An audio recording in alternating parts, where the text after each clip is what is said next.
Why, hello everyone, and welcome back to yet another political episode.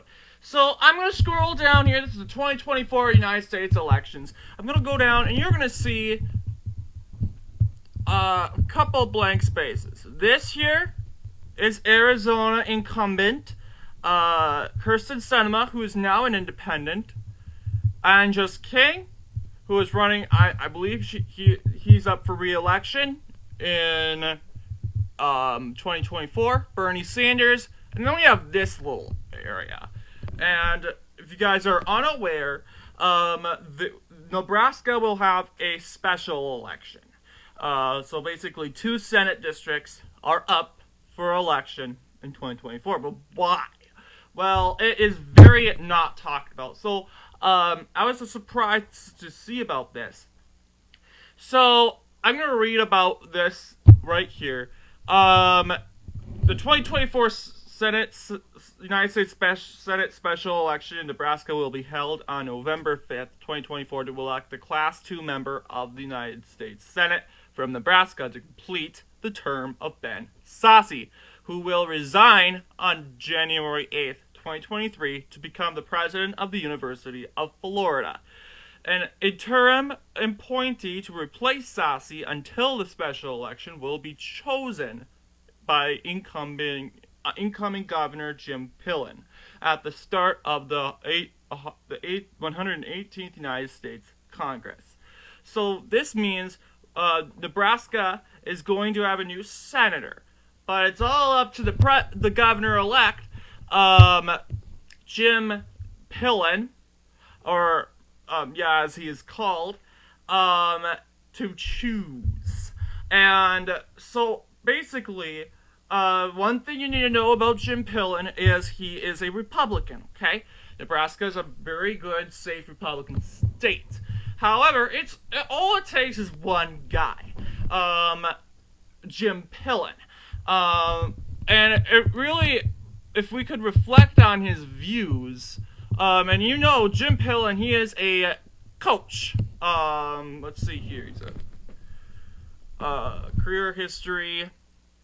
He is, I believe he was a coach. Actually, no, that was in Alabama. Never mind. That's his career. Yes, he is. He did play football. Pillen is a Roman Catholic.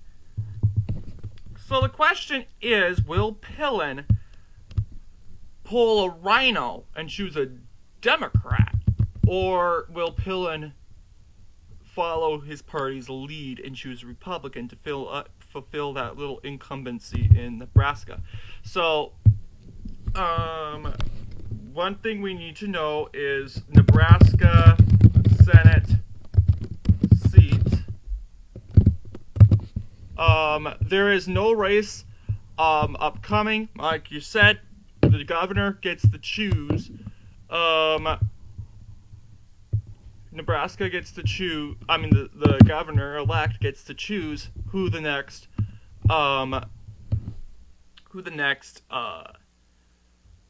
senator of that seat will be. Though what could hold that seat for now. So, we have Democrat Ann Ashford is among applicants to fill vacancy in U.S. Senate. Democrats have, as we know, Ann Ashford, while incumbent Governor Pete Ricketts is possibly a nominee. I would feel Pete Ricketts would be a great option, a more realistic option. He is a very well-experienced politician, being, I believe, the governor of Nebraska for 8 years. If I'm wrong. So yes, the governor, Pete Ricketts, is running for Sasse's seat. And I believe Ricketts would be a very favorable option. Most conservative Nebraska would be in favor of Ricketts. And the governor-elect, being Republican, aligned with Ricketts' views, would probably nominate him. So we won't know until let's see here. We will not know until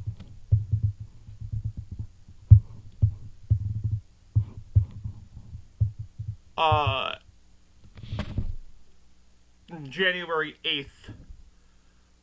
That is when the Ben Sasse will resign from the Senate and a new senator will come into play. So the question is, what do you think? Who will the senator be? However, Democrats have not been talking about this, and rightfully so, because I think it's very unrealistic. And if Pillen decides to choose a Democrat, this would be a huge win for Democrats, potentially. Why? Well, they weren't even trying to get the seat in Nebraska because they know how Nebraska is. They know how Nebraska votes. So they don't need to try. They already have a majority in the Senate, so why bother? But the thing is, it only relies on one person. So Republicans need said Jim Pillen to make a good decision. It's all hope on him. He can either blow it or he can make it succeed. So here is the incumbent Senate, what our Senate is like right now.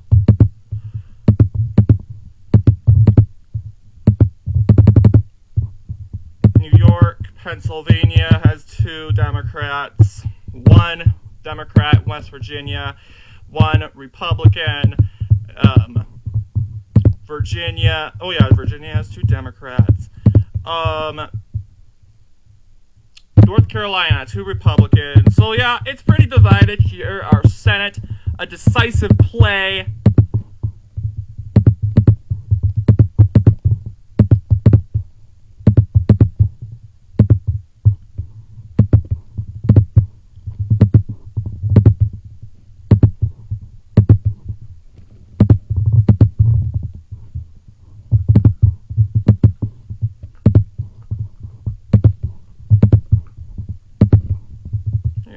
Oh, no, I accidentally clicked the Republican one.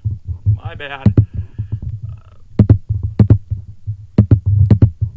Arkansas, Missouri, Iowa, Minnesota has 2, Nebraska, North Dakota, South Dakota, Nebraska, Kansas, Oklahoma, Texas, Wyoming, Montana. And if I forget one, please let me know.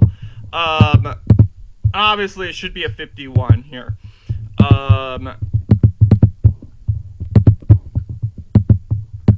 Alright, so this is what the Senate looks like right now. Supposedly, I should have had this up, but let's just say this saved a lot. This kind of waste. This is going to be a short video anyway. So this is what the Senate is as of November of 2022. This is what it will look like in January 3rd, I believe I've heard. But otherwise, it doesn't really matter. This is what it's going to look like in 2023. But a few days, and it depends. When inauguration day. I'm going to put down inauguration day 2022. No, 23, excuse me. And I'm going to see... Okay, yeah, it's talk about old inauguration. I'm like, I want to know inauguration day. Like, seriously. It's not... We never have inauguration day on March. I think it's ridiculous if we have, like, seriously. They're all going to get inaugurated in... And I'm like, seriously. Once every 4 years on January 2nd. Well, I heard this... Let's just say the start of the next Congress.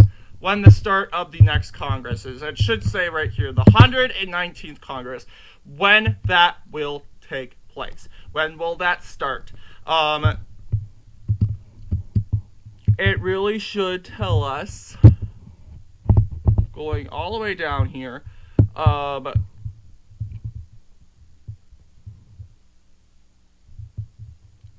January 3rd. It starts on January 3rd, 2023, the 118th Congress. This is our current Congress, 117th. This Congress is the 118th United States Congress, those who are being elected. That is starting January 3rd. And a couple days after January 3rd is when that incumbent is going to take office on January 8th. And I'll keep you guys updated on who that will be when that comes. We also have the Speaker of the House elections that will take place on January 3rd. We'll figure out who the Speaker of the House is going to be.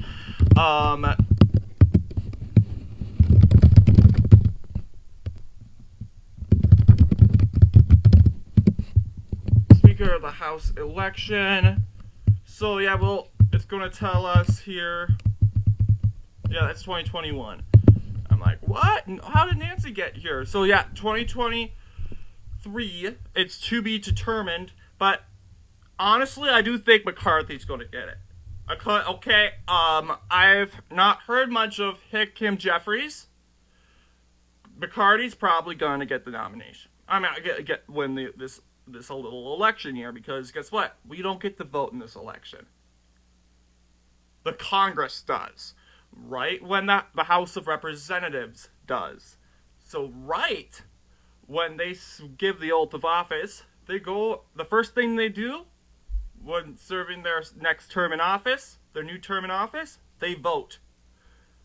It reminds me of the first day in school. They have a little class activity. This is their little class activity. They go and vote. That's how they always do it. New term, guys. Let's acknowledge this by finding our new leader. They vote, and whoever gets the most votes, they win. So yeah, McCarthy's most likely going to be the person. I know a lot of Republicans don't like him, but it sure looks like, according to the numbers here, he has got that nomination. So McCarthy, I could definitely see McCarthy being the next speaker. So yeah,